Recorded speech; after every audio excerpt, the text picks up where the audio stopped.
Good evening. Welcome to the Farron Dozier show on KCA.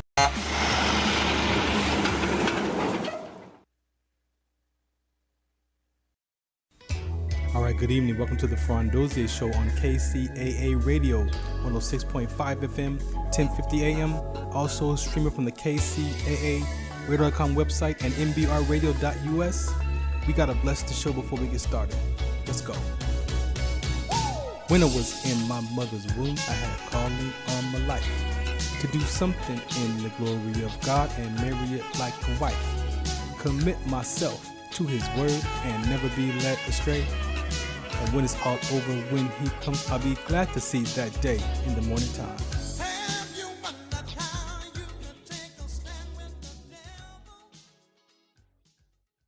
6.5 FM, 1050 AM, and streaming at KCA Radio.com website. The station leaves no listener behind.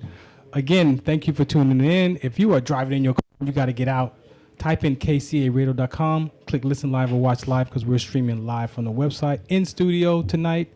Also, you can go and download the app. If you are on Apple, excuse me, or Android, whatever you operate on your phone, go download the app and catch all the other podcasts here Monday through Sunday, however you language it. Monday through Monday, you can find something to listen to or watch all night long.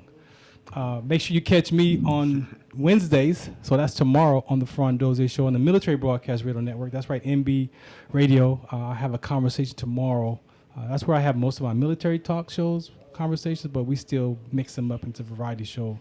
So either way, you can find me here or there on Wednesdays at 4 p.m. Pacific time. Let's see. Take care of some community business. I don't know what's happening, but the schedule has not been approved yet. I got the dates.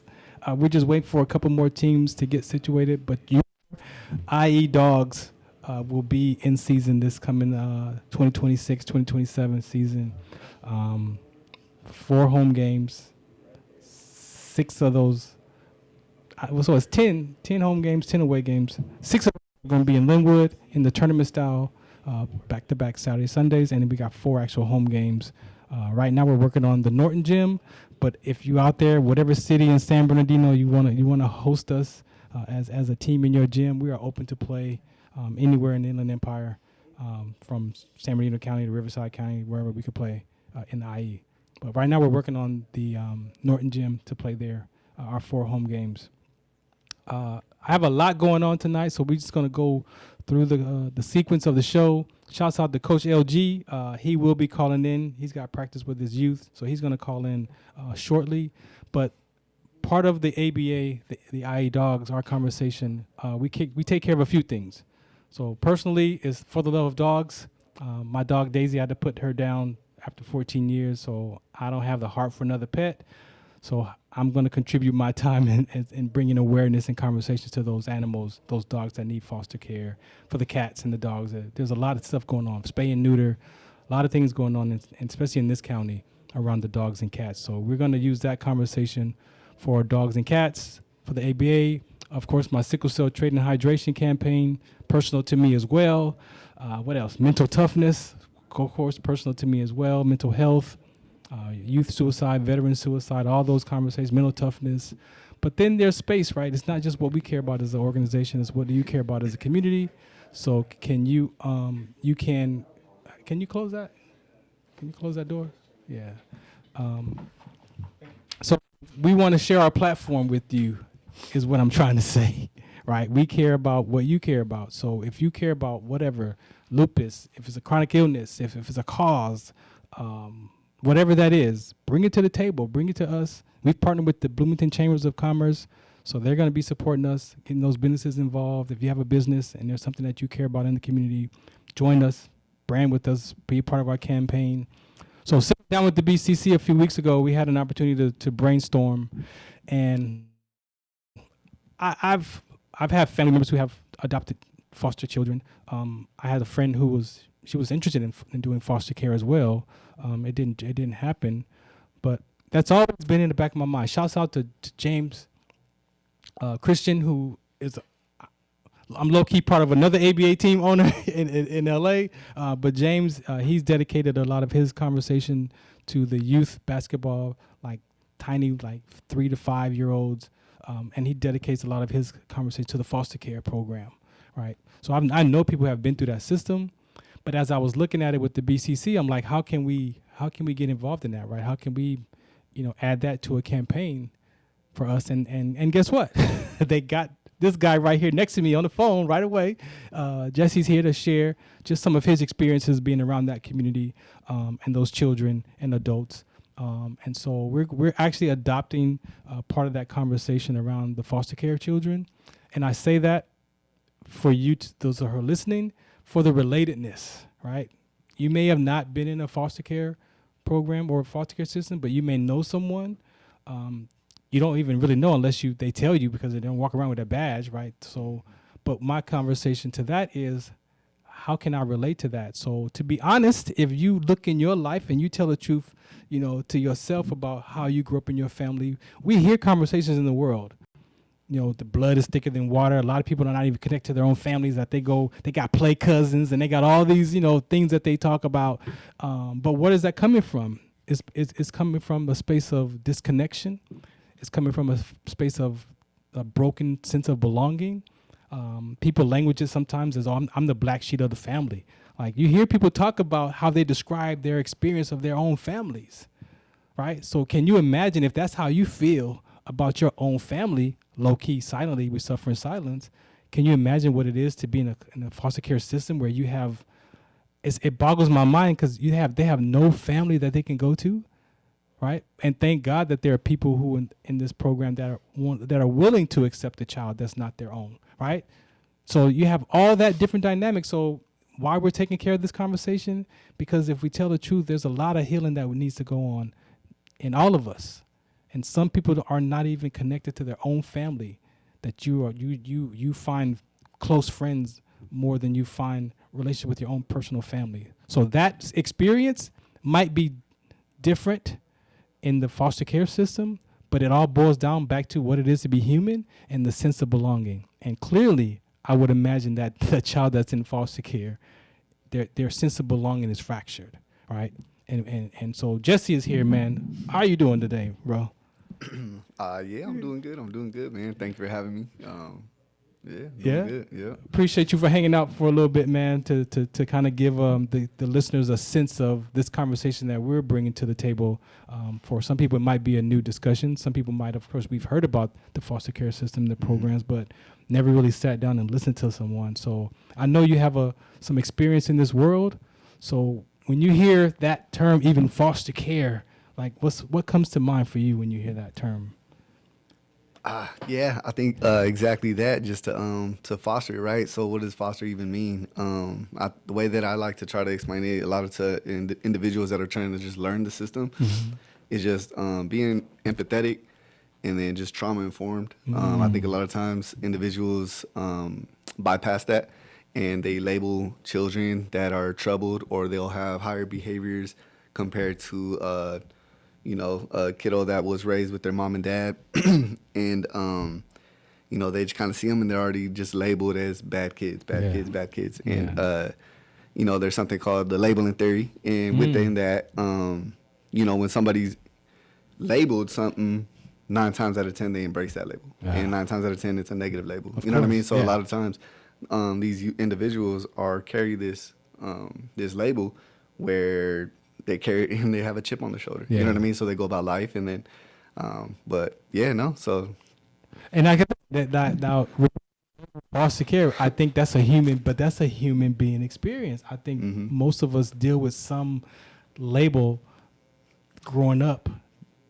Disconnection, disengaged, for sure. As you kind of mentioned, you could grow up within your own home, but still feel disconnected within the individuals that you're residing with. And then, even then too, like, everyone deals with trauma differently. You know what I mean? You could grow up with your siblings and be in the same home.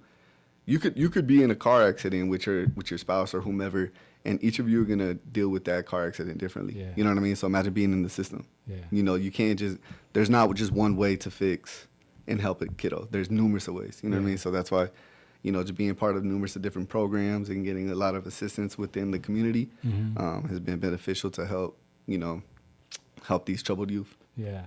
And again, so us as an organization, as EQ Athletics, because we get contracts and we go into the school districts, create our own programs for leadership, social, emotional intelligence, and sports conditioning.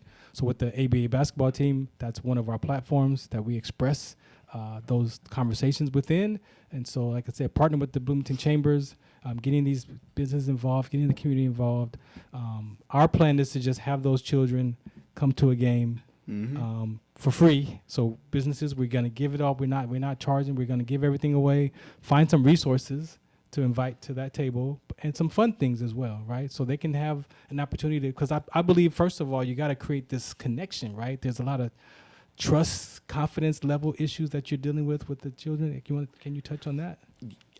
Yeah, I think I had a great opportunity 2 weeks ago with the shout out to the CFS ILP team, because they took about 30 youth bowling. Oh, no way. Yes, bowling at the was it the Strike X off of Arrowhead and Orange Show? There, yeah. Yeah. So and some of the youth were 20, some of the youth were 18, some of the youth were 16 years old, and it was their first time bowling. No way. You know what I mean? So it's just like giving them that opportunity to live like a normal life. You know what I mean? And just engage in those like what we take for granted opportunities of just to because I could go and pick up my kids right now and be like, we're gonna go bowling, and they're gonna think nothing of it, like, yay, you know what I mean? But like other kiddos, they were there and they were just so. You could just see the euphoria in them. That's you know what I mean? And my just like, God. man, because they didn't even know how to grip the ball. You know what I mean? So, man, I look like an all-star over there, and I'm trash at bowling. You know what I mean? But like just being able to take them out and giving that opportunity from the CFS ILP team, that's legit. Was amazing. It was an amazing opportunity. I forgot what your question was. Yeah, but it's that whole thing right there, right? It's being able to connect and build that confidence, right? Build that trust with that youth. You know, because like you said, being in that program, I hate to point to the program because I believe it's a human being experience that we all experience some of that disconnected, the sense of belonging, wanting to be accepted, but then being in a program like that where I can't even imagine, bro. Like that's a different world for me. Yeah. I see a lot of it where like a lot of the youth, they just struggle with like some of those soft skills and just being able to engage with one another. You know what I mean? A lot of them just completely disengaged, where like though they're in the community, that's cool, that's good, and we're getting them out. But a lot of them, they just don't even know how to interact. They don't even know how to converse. You know what I mean? So like, and that's where we want to step in. We want to step in that space so that we bring our conversations to the table and allow that natural, organic dialogue to transpire. And I think giving them the opportunity to attend some of the ABA games is just going to give them new life, and then just show them a new experience of life, because a lot of them get stuck in the world of foster, because like a lot of them too, unfortunately, I mean, gratefully so, but it's just every day of the week it's somebody, whether they're ISFC, they're getting an ISFC in-home support counselor, they're getting a wraparound team, they're getting ABA, TBS, whatever services that they're getting. It's like every day of the week. Because it's part of the program. Because it's part of the program, because of behaviors and then whatnot. Though, you know, the behaviors are there and it is trauma informed and you know, it's best practice, but they're not able to engage. Just be a child. You know what I mean? Yeah. Like how often, you know, like I'll tell them, like, man, when was the last time you just rode your bike? You know what I mean? Just like little things like that. And it's like, man, they're not really able to do so just because they're just so confined based off of the system, which understand, like, of course. Thank you. You know what I mean? Thank you, because like we need that. We need those. You know, I used to be a TBS coach. I used to be in wraparound. I used to, you know what I mean? I used to do all that, but just being able to provide them that opportunity to just be a normal kid. Yeah, that's, you know what I mean? Like that, right it's there. one of the most beautiful things to see just in life. Like when I just see a kid be a kid. Yeah, that's especially what we the want. kid that we know if I'm going to do a in-home check or in-home, you know, my in-home visits or whatever the case is. Like just seeing the kid be a kid. Before I let you go, one of the biggest things for me is that transition at that age where they're going to leave that foster care house, 18 years old, whatever that is. Where do they go from there? Most people think they're just going to be put out on the street, but there are programs available, right, that can help that child transition into a transitional home. Or can you share that real quick, a little bit about that? Yeah, for sure. Yes, so 6 months prior, 17 and a half. Well, technically, no, let me backtrack. So once they turn 16 years old, we can start introducing them to a program that's called ILS, so Independent Life Skills. Okay. Once we start teaching them the independent life skills, they are in now ILP, Independent Living Program. Okay. So then from there, we'll start applying to numerous of different programs out there, which is called THP, Transitional Housing Program, Yeah. and that'll get them housed from 18 till 21. 18 But same till- thing, we have to keep them in extended foster care, EFC, Yeah. and ensure that they're in compliance. So with So that, same classes, same checks. that is a lot of just life skills and just applying for jobs. What is opening a bank account look like? What is what I mean? Just doing those things, taking them out in the community, just being an Man. adult. So that's a lot of our day to day. That's the day to That's day the day-to-day? in Jesse's life. I hope y'all that are out here listening, ABA, our basketball program, the IE Dogs ABA on Instagram. That's where we're taking care of this season, and it may not just be for this season. This might be just one of the programs we adopt, because for me that is something that I had to do as an adult, 40 years old, to go back and heal my relationship with my parents, and just my own, all the stories that I made up, all the labels, all that stuff that we do it as people. We're not. Those are people in that foster care system. Those children are going to be men and women, adults, and they're going to grow up, right? So how can we help that conversation? So I'm looking forward to it, man. Appreciate you for coming to hang out with me Yes, today. sir. I'll have you come back and get some more details when we can get to that next part of that level. Yes, sir. All right, this is the Farron Dozier Show. Jesse was here. Thank you, man. Shouts out to Fernie, Angel at the BCC. Check out the Bloomington Chambers of Commerce. I'm the director of Community Connections, so if you want to hook up with us, I'm over there too. This is the Farron Dozier Show. KCA Radio 106.5 FM, 1050 AM. Shout out to What's the Count.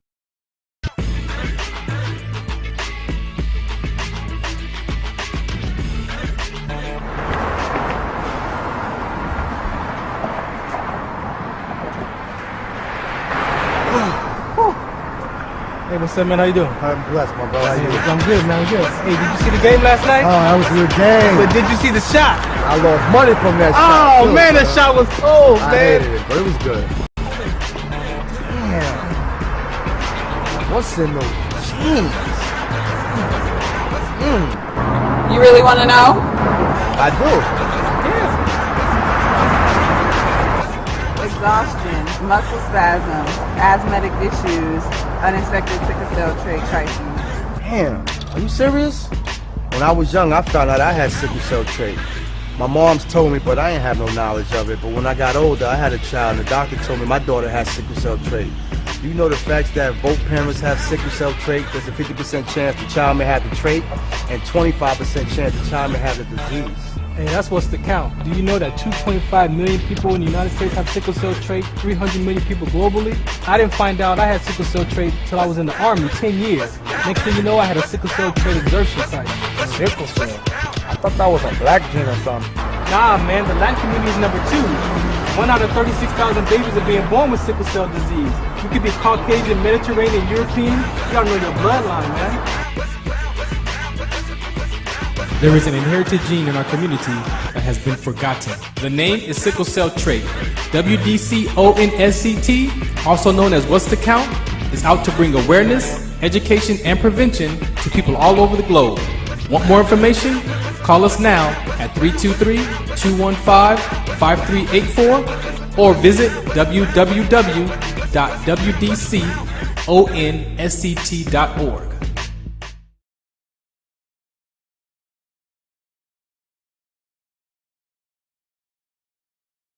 FM, 1050 AM, and streaming at kcaradio.com. I need y'all to shift over a little bit so my man could be in the screen.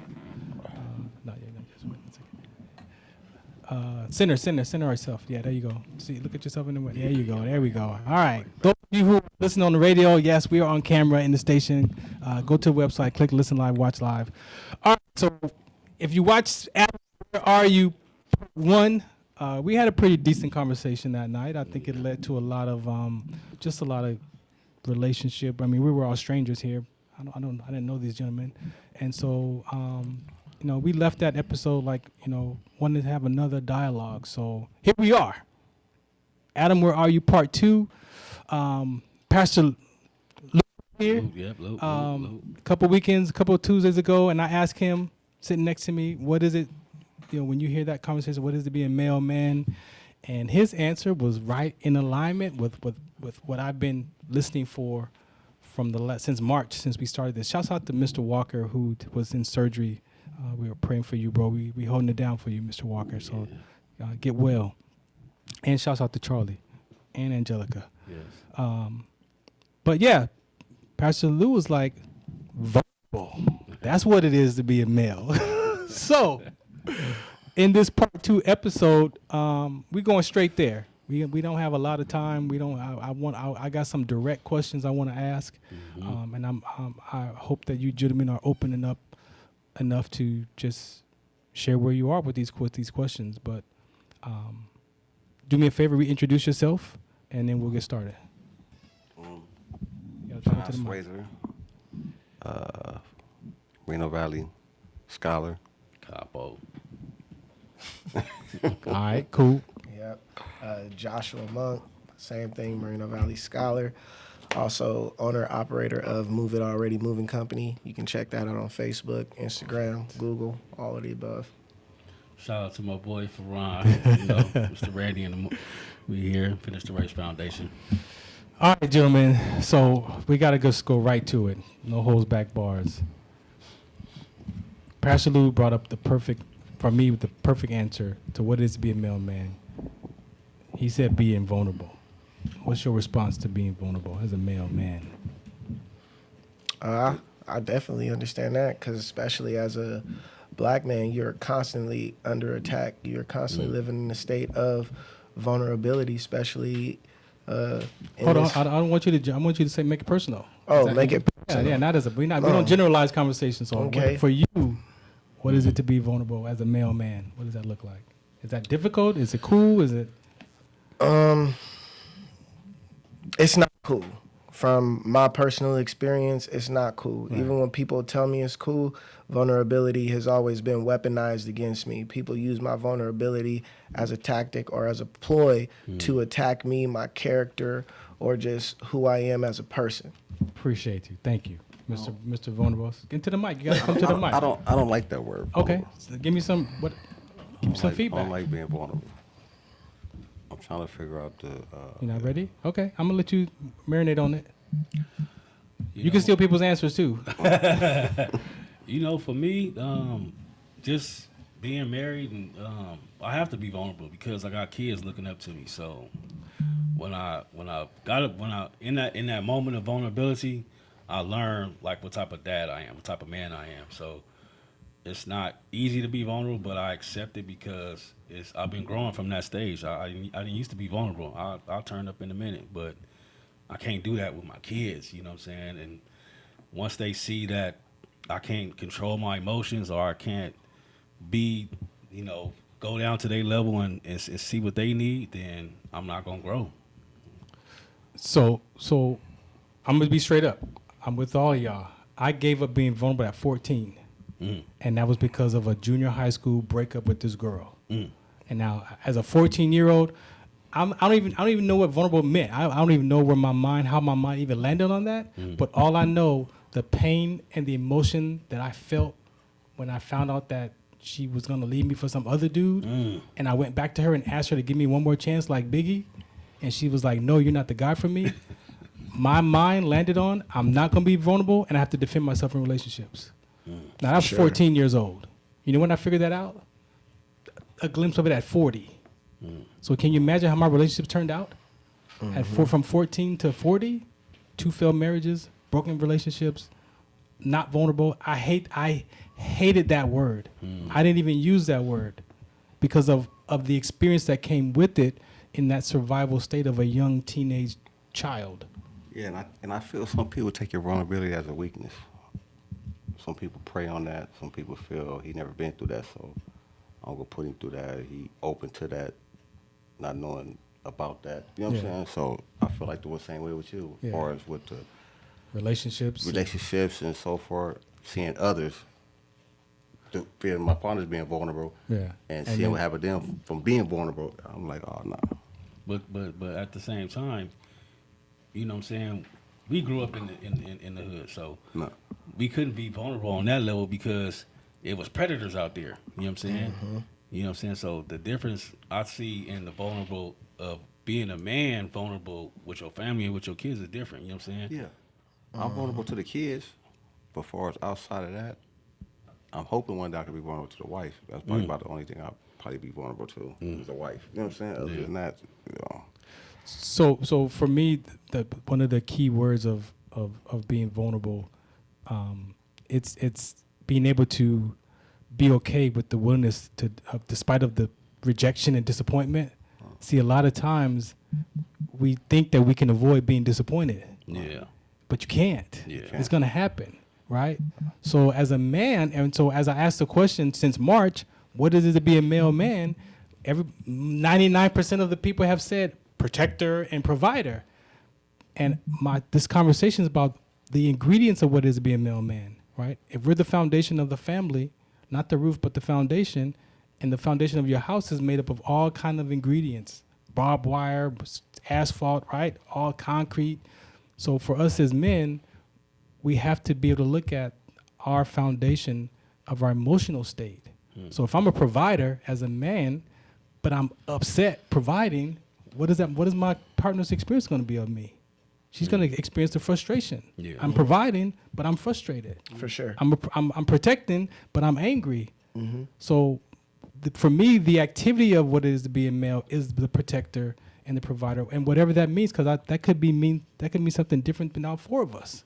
What it is to be a protector and a provider, but across the board, what is our ingredients, right? And if I can be vulnerable as an ingredient, there also has to be a way that I have to be being vulnerable, and I have to get some skills, some knowledge to understand that, hey, you know what? I lived from 2 years old avoiding being disappointed in my mom. 2 years old. That's how far I can go back and remember that.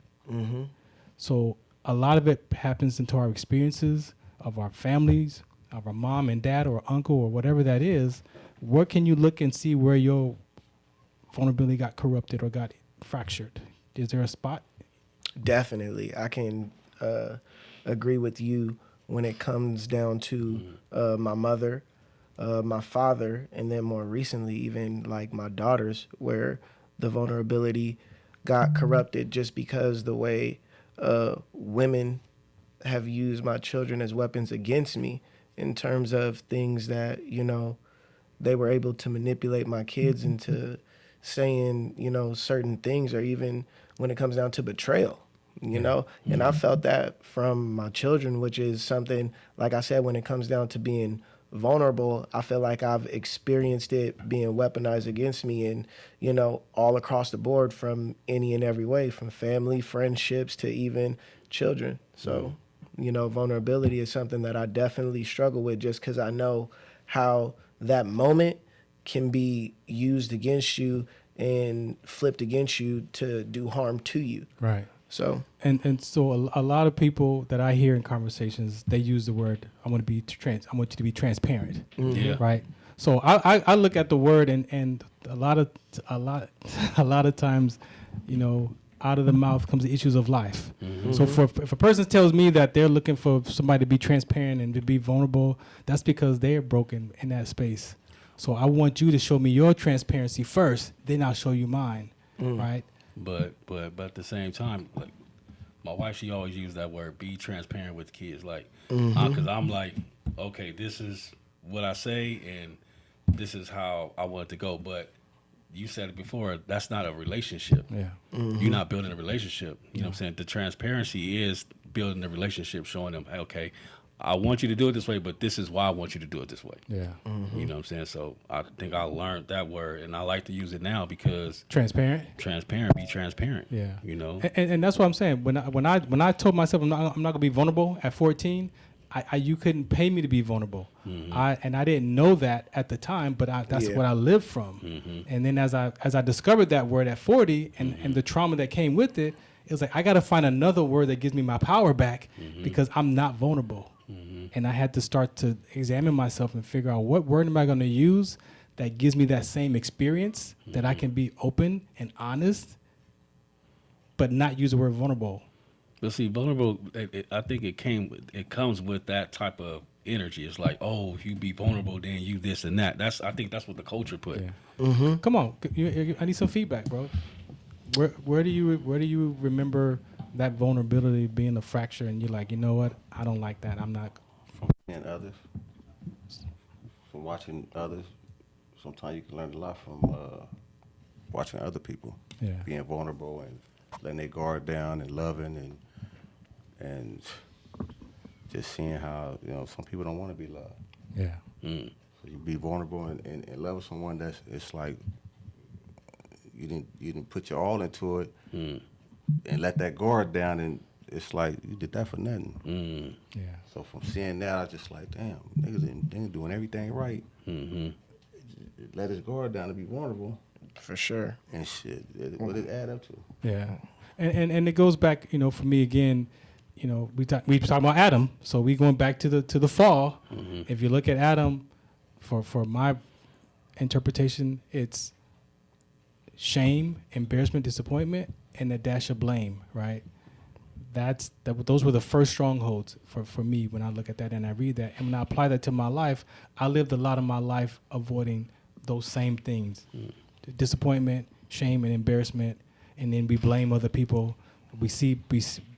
And our language fractures us because whatever you saw that go through that person's life that was labeled as vulnerable, we don't even know if that was or not.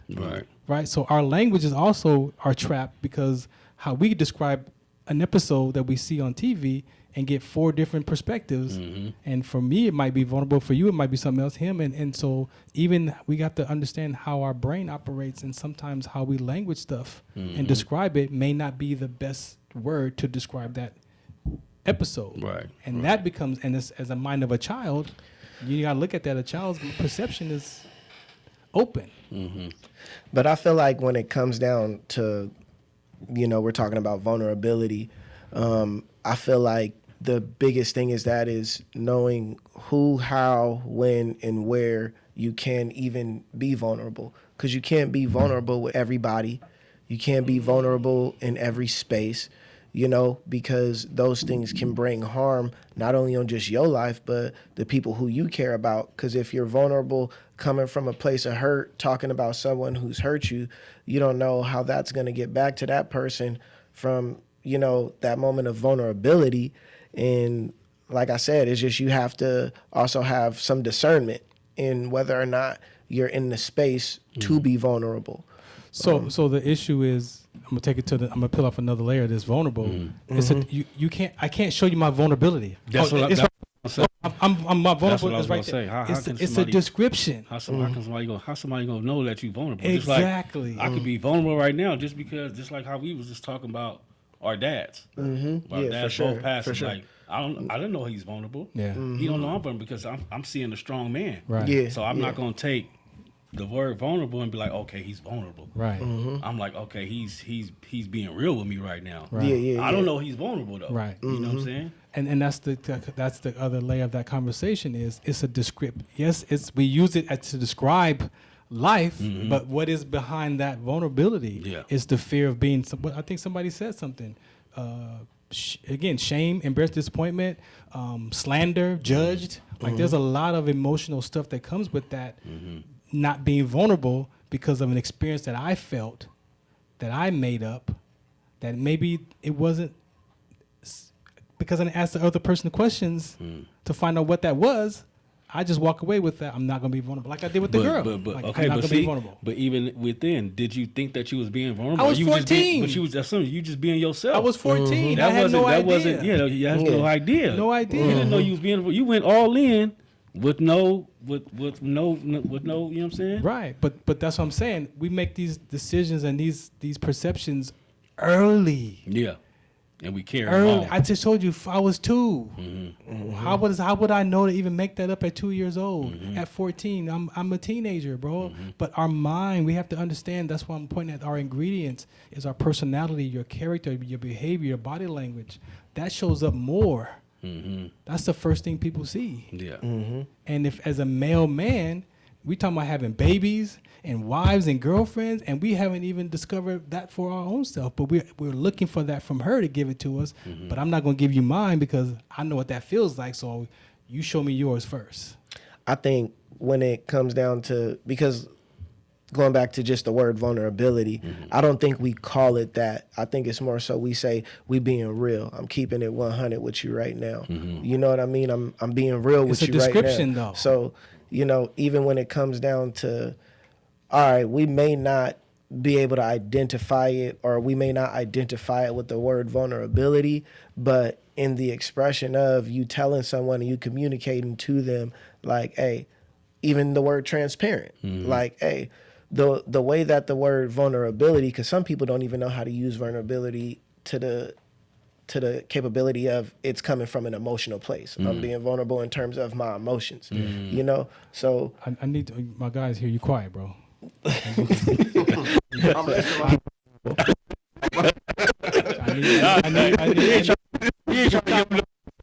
Try to get no information. time in, bro. Nah, y'all go waiting on me. We putting the band-aids off tonight. Let me ask you a question. If you had to think of 3 things that you wanted to thank your mother for, what would you thank your mom for right now? For being loving, unconditional loving. Yeah. Being there always when I need her. Yeah. So supportive, and whatever I do, right or wrong, she gonna support me. You know what I'm saying? She'll holler at me later when we just talk about me. Support with everything I do. Just being a mother, definition of a mother. Is there 3 things that you can thank your father for? Oh man, for being a hustler. Yeah. Being very supportive. My pops, go getter. Okay. He ain't finna lay down for nothing. He just went through a whole lot of. He just being a man's man. So let me ask you this question: from you to your mother, what would you ask your mother to forgive you for how you treated her? Forgive me for. Yeah. What can I ask my forgive me for? But she just forgave me for everything. Yeah. So you had that conversation with her? Oh yeah. Yeah. What was one of the things that you had to go back and say, you know what, Mom, I'm asking you to forgive me for my behavior around A, B, and C? Stress. I put her through a lot of stress. Yeah. A lot of stress. She didn't worry many nights, cried many nights, prayed many nights for me. So I forgive her for that. Sending her through all the stress. Now, can you see how some of that portrays out to you, to your peoples? Far as the stuff that you feel like, because I'm looking for that vulnerability, right? And you don't like that word. Yeah. So how do you express your vulnerability to the people that you care about, to your loved ones? Oh, they know I love them. I could be vulnerable to them. My family, those that's vulnerable to me, I should say. Yeah. And then how do you cut it off? It's just like you can't trust everyone. Yeah. So it goes back to trust. It goes back to trust. So I like that. I like that. So I can relate to that. So he identifies the vulnerability with the trust. Well, yeah. I identify that. I appreciate that. Thank you. Yeah. Is my coach calling yet? No, not yet. Okay. So I got a segment for the coach. So again, for you, my guy, is there something that when you look at your moms that you want to look at and say, hey, Mom, forgive me for my behavior around A, B, and C? yeah. No, just like what he said, stress, not being vulnerable, and just excluding her from a lot of things that have and were taking place in my life, and her having to find out things the way that she did, and just, not hearing stuff from me. Yeah. I had to forgive my mom for, I feel like my mom abandoned me. I felt like she didn't listen to me, and I felt like she didn't love me. And I had to go back. But that was 40. Yeah. I'm 56 now. But that was those key things that I had to look back and was like, man, my mom did everything she could with what she had. Yeah. And I still acted like this because of the mind of a child. Yeah. And those fears and a lot of stuff that, again, those stories that I made up were not even the truth. They were my truth, but it wasn't the truth. You got something for your moms? You know what? Honestly, I've always been vulnerable with my mom. I've always. But what did you have to ask her for you to forgive from? Nothing, because I was the son. I didn't hide. It's not that I did hide anything from her, but she could see that I tried to do my best. So I never. But you treated her. I'm saying, I treated her like I just both of my parents. Regardless of how they acted, I never took my personal, whatever I felt on them because she was a single mom. She did what the best she could do. This is why I love this guy, because you get 4 different versions, right? See, we all got different experience, and not everybody has an issue with their mom and dad, which is cool. Yeah. But at the same time, sometimes we need to hear that. Yeah. That, you know what? I can have a relationship with my mom and dad. I can communicate. I can go to them for forgiveness because it frees you up. Yeah. Yeah. But a lot of those stories, we carry those stories, man, and then as men, it becomes a part of our ingredients. Yeah, I'm loving, definitely. I'm kind, but I'm angry, I'm pissed off, I'm frustrated, I'm not vulnerable. Then who knows what she's gonna get? Yeah. Depending on when the pressure happens, when the pressure comes on. Yeah. And so I'm saying for this episode, I'm saying that it's not about what we do as males only. It's who we be. We're human beings, not human doings. So I can be a protector and a provider, but I could be a person who's upset and frustrated as a provider and causing harm to my family and not even realize it. Well, I'm doing the best I can, and I'm not getting no acknowledgement from my family, but who thanks their foundation when they go home at night? Oh, thank you, foundation, for holding up the house. Nobody thanks the foundation, but that's the most important part of that house. Yeah. If that bad boy's cracked, they can tear your house down Yeah. from a cracked foundation. So if we're the foundation and we're cracked, we've got to go inside and figure out what are those cracks. And if not being vulnerable is one is enough. Yeah. What about asking dad what to forgive him for? Oh yeah, that's See, we That's- can't see, mention that's- mom that's- without pop. Yeah, I'm with you. with pops, you know what I'm saying? I never got to ask pops like why, because it was like we came up, it was like don't ask no questions. Yeah. So it's like you sit in the car, if you see something, you know what I'm saying, you gonna keep it, I seen him, not to, put bad on my pops, but he come get me, I'm I'm happy to see pops, like I was telling you, I'm Yeah. happy to see pops. He got a woman in the car. I'm happy. Don't call me, bro. Don't say nothing to him. Yeah. I'm hot though.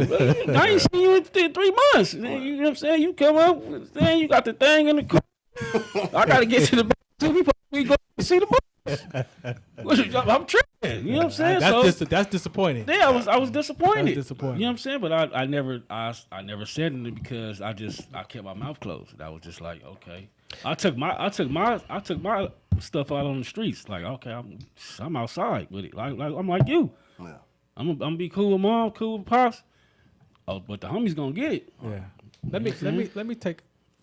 I appreciate y'all again from what I'm listening and what I'm hearing.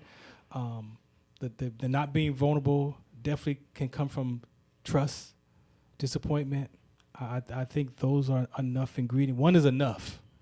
And what I learned for myself, even around trust and confidence, that the Bible, when I go to the Word, it says, put your trust in the Lord and have confidence in man.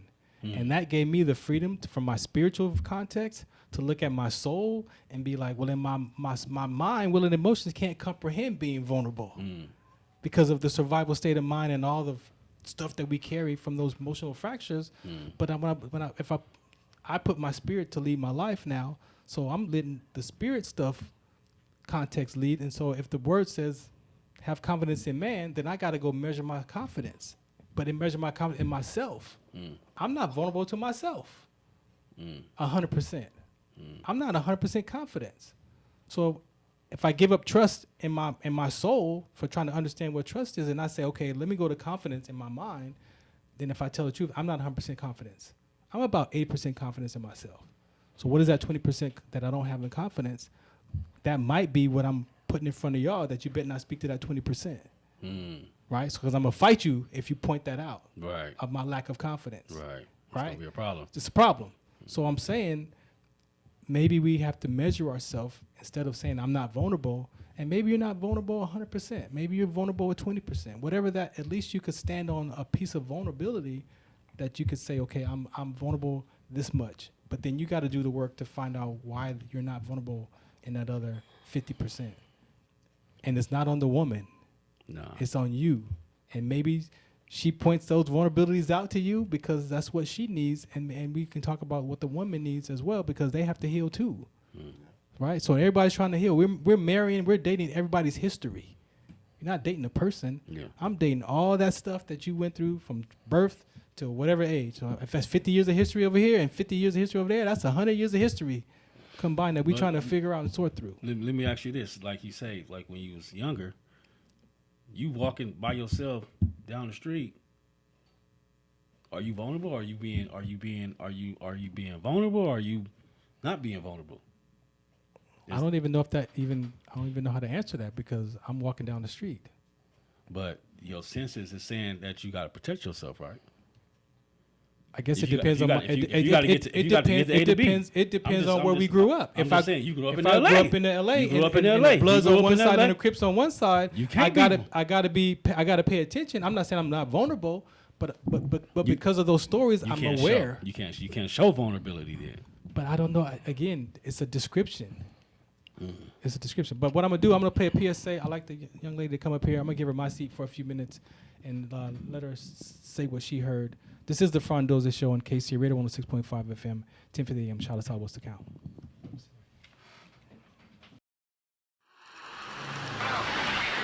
Hey, I'm Sergeant First Class Farron Dozier. I'm here at the military base, and I have the sickle cell trait.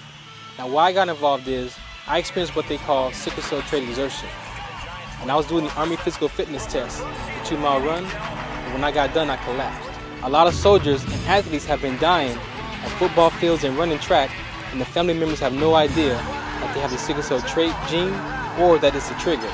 So my purpose is to mobilize the community so we can find out what's in your genes. How will life be if we could prevent another child from being born with sickle cell trait or disease? And if a child was born with the trait or disease, that the family members would have the education, awareness, and resources in every city that they lived in.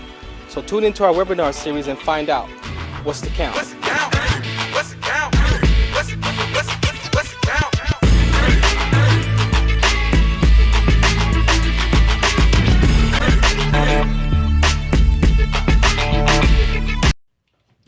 Welcome back to KCAA Radio. We here on the Farron Dozier Show. We talking about male vulnerability. We got our special guests here, Joshua. We got Capo John in here. We got a young lady on here. Her name is Carly. We're gonna let her introduce herself to the audience. Hi, everybody. It's nice to be back. Well, not on this podcast, but I've done a few sessions in here before. My name is Carly Kalinich. I have a colorful past. I'll just say it like that. Part of what I do here in San Bernardino is I recently resigned as the Director of Reentry Services of the largest funded reentry program in the IE. I'm getting ready to take over another organization here soon. I was a teacher for 15 years. I've been in the streets a little bit, so I kind of have a diverse background. But I heard some interesting things tonight, and I want to ask you gentlemen a question. Okay, why vulnerability? Do you think vulnerability is really the issue? Because vulnerability means you're open to harm, right? Right. Okay, and is it vulnerability that we really need to be working on, or is it just that we need to learn how to articulate and communicate emotion? Because I think what we've missed is we don't want to be open to harm. Mm-hmm. And I agree with some of what you guys have said, like, saying that you need to know who, what, where. I'm not just going to be open to anybody, right? I'm not just going to be subjected to harm. Right. I'm not subjecting myself. And a lot of that comes from trial and error experience and being observant, like John said, right? Watching who you're around. So why do we want to be vulnerable if we can't be vulnerable? You haven't even shown me that I can be vulnerable. I think what happens a lot of times is the mask that we wear and us not being able to face our own shadow, our own dragon, right? And when we can't face our own shadow, our own dragon, we can't articulate any of that to anybody else. Right. We have to sit with ourselves. So why vulnerability? What I'm gonna say is that vulnerability is the fine line of who you are and who you want to be. Just like I said with me, with my kids, with my wife, I have to be vulnerable because if I'm not, I'm gonna be this ego. It's gonna be ego there. There's no room to challenge ego. I'm not gonna hear my son. I'm not gonna hear my wife. I'm not gonna hear my daughters. It allows you to be in a position where you're not in control. So that's vulnerable for me. Like I don't want to be in control if I have other people around me. But when I'm outside of my comfort zone, I want to be in control. What you got, John? Come on, I'm Combo. gonna say I want to be vulnerable. But I don't want to be vulnerable to the wrong person, or the wrong people, or the wrong, you know what I'm saying, situations. So I want to be vulnerable though. What you got, Josh? Yeah, just emotional awareness, which is really what she's talking about. Being able to identify what it is that you're even feeling, to understand if you can even put yourself in a predicament to be vulnerable. Can you put yourself in a space to be vulnerable with somebody, and is this the right person? And that takes a level of emotional awareness, emotional intelligence that a lot of the times people just don't have. It's not something that you get trained on. It's not something that's just taught. It's something that at some point in your life you have to realize, hey, like she said, I'm dealing with a dragon, or I got to face this person in the mirror, and nobody else can do that except me. So what I want to ask is, how, Carly, I'm gonna ask you this question: how is it that you, in a relationship, do you want a man to be vulnerable or not? Define vulnerability, because my definition of vulnerability is being open to harm, right? So, I mean, if we define what vulnerability is, like if I don't want somebody to be open to harm and see me that I'm going to be harmful to them, because that's where the fear comes in. Now, I think that I want somebody who can communicate and articulate what they need, exactly what they need from me, and exactly what I need from them. Okay? Because vulnerability has, like I say, it's fear-based. It's layers It's of it. fear-based. It's open to harm. So if you are thinking already in your head, if I'm vulnerable, which means you're going to harm me, there's grounds for, you're really not being vulnerable. You know what? I like how you point that out, because that's a level of anxiety too. Because I'm living in the future of not being vulnerable. My current state of mind is anxious. Yeah. So I'm uncomfortable already, because that is what I'm worried about not being or not experiencing. So you're already living into that future. So I appreciate how you articulate that. And that's the whole point. As men, we have to first self-examine ourselves first. And if you have a wife or a woman, you got to communicate that, because it means something different to everybody else. I never thought about how she described being vulnerable. So, but for us as the men, we have to figure out what our ingredients is for ourselves first. That's why not trying to get a girlfriend and having babies out of wedlock, like all that stuff is not right or wrong, good or bad, but we put ourselves in predicaments and situations where we haven't developed ourselves to the capacity where I can articulate because the woman don't need us to bring home the bacon and the eggs and all that. They want us. Now we have to learn how to talk. We have to learn how to communicate. We have to learn how to be emotional intelligence, because my grandfather didn't have to do that when he was in the house. So now as men, because they're independent, they're doing what they do and they got what they need. What do I now? I gotta learn how to listen. Now I gotta learn how to express my emotions, and that's what they want from us. And that's what we want from them. So as males and females, we have to figure out, as she said, you got to do your work first. And if you're not willing to do that work first, then you're going to be subject to the unforeseen consequences and the unforeseen expectations that people put on you, because you can't even articulate how you feel toward yourself. To further answer your question, though, as well. We got like 1 minute. I can wrap it up in 1 minute. To further answer your question, though, like what do you expect to be vulnerable? Do we want men to be vulnerable? Yes, we do, but the right type of vulnerability. A lot of what we see as vulnerability as women from men is just toxicity.